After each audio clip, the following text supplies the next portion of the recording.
Hello.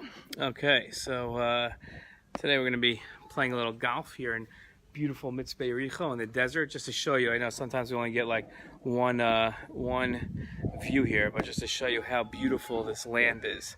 There you have Yericho in the background, and Jordan. It's just absolutely stunning. This is, without a doubt, I know President Trump thinks he has some beautiful golf courses, but this is without a doubt the most beautiful of golf courses ever. This is it's not really a golf course, more of a driving range. And as we get ready to hit some balls out here, I figure we talk about the truth about Yerushalayim. Yerushalayim is the capital city of today's Israel, and it's about 20 minutes away from here, about a 20-minute drive. And drive, when I mean in a car, not the drive that I'm about to hit.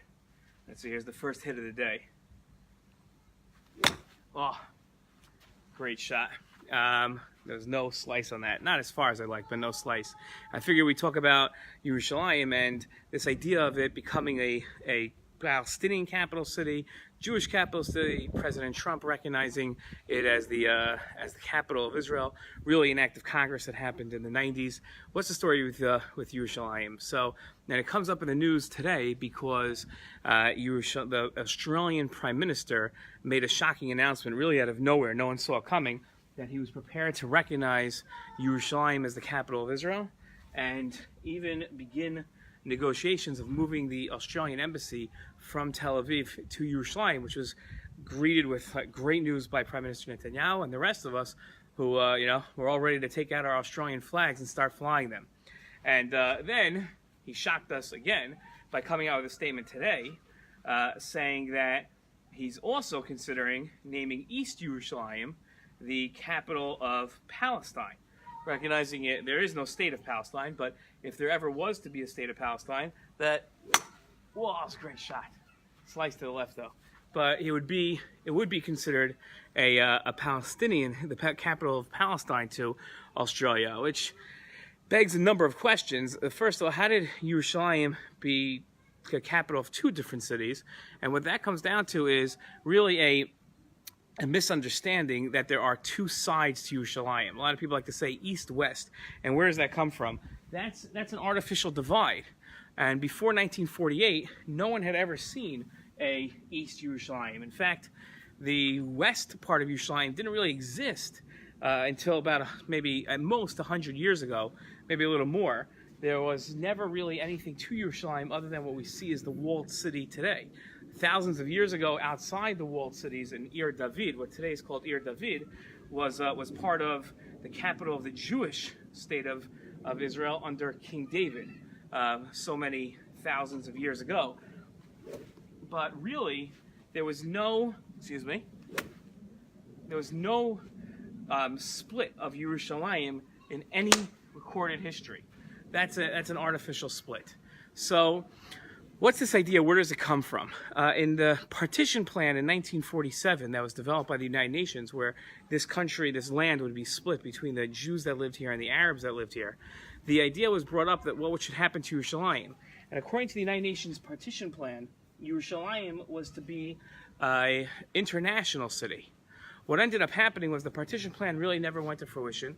The Arabs, instead of creating a peaceful Arab state here, decided to attack the Jews and try to annihilate us right after the Holocaust, if you can imagine such a dastardly act. And the city of Yerushalayim, which was supposed to be an international city, something that we wouldn't accept anyway, was divided between this new state of Israel, the Jewish state, and Jordan, which occupied the entire, what they called the West Bank. Of course, then, since they were Arab occupiers, nobody had a problem. The only time anybody has a problem occupying is when Jews occupy. But that's essentially when the city became divided. At the end of the war, the Jews took the new part of the city and the Arabs took the old part of the city, which was on the eastern side. The Jews took the western side, and that's the first time you see that the city is split.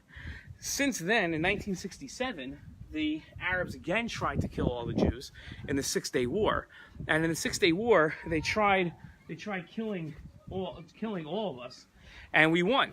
And part of that winning was we took over the West Bank, and we took over all of Jerusalem. And for the first time in 19 years, the city was united again. Again, before those 19 years, before 1948, the city was never split. So the city was reunited under Israeli rule. Ironically enough, under Israeli rule was the first time that all three major religions of the world that considers Yerushalayim to be special was granted freedom of religion to all three religions. Before that, the Jordanians, when they ruled over the 19 years, they destroyed all the synagogues in Jerusalem. They used the tombstones of our dead at our graves. They used it to build latrines, and the area outside the Kotel, which they even consider to be sacred, they used it as a bathroom and a garbage dumping ground. So, for the first time in 19 years, Israel allows freedom of religion for all three religions, and Yerushalayim is united. For some reason, since then, the world has this idea that East Jerusalem was somehow supposed to be the capital of a Palestinian state. That was never supposed, even in the partition plan, that was never supposed to be. And before 1967, it wasn't the capital of any state because the Jordanians were the ones that ruled here. So when you see these peace plans that are developed and they demand a division of Yerushalayim, and then Prime Minister Netanyahu gets up and says, Yerushalayim is never to be divided. And the world comes along and says, well, it should be divided because it should be the capital of a Palestinian state. You have to ask the question, why? Why should Yerushalayim ever be considered the capital of a Palestinian state? It was never the capital of a Palestinian state, and it was never designed by the international community to be the capital of a Palestinian state. On the other hand, Yerushalayim was always the capital of a Jewish state. King David was the one that built Yerushalayim. It was the capital, it was where it housed our temple. So the idea that Yerushalayim shouldn't be the capital of the Jewish state is ludicrous, and that's why, one of the reasons at least, the United States Congress recognized in the mid-90s under President Clinton, who signed it into law, recognized Yerushalayim as the capital of Israel. And this year, President Trump had the courage, to declare Jerusalem the capital, to the extent of where he finally followed the law, the first president to have the courage to do so, and move the United States Embassy to Jerusalem. So that's the idea of Jerusalem. If you only came towards the end of the video, so rewind. It's not that long of a video. It's an important lesson.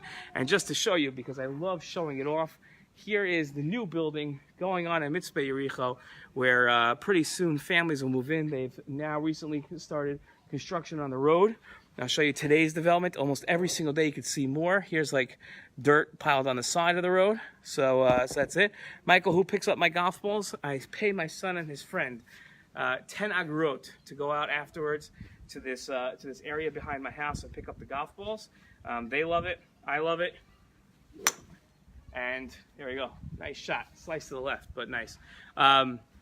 So that's who picks up the golf balls. But beautiful behind us, the building. Again, a credit to Mitzpeh Yericho City Council, to Moetzet Binyamina, the sort of county here, and just a wonderful, wonderful day, beautiful weather, and beautiful lesson about Yerushalayim. All the best, everybody. Shalom.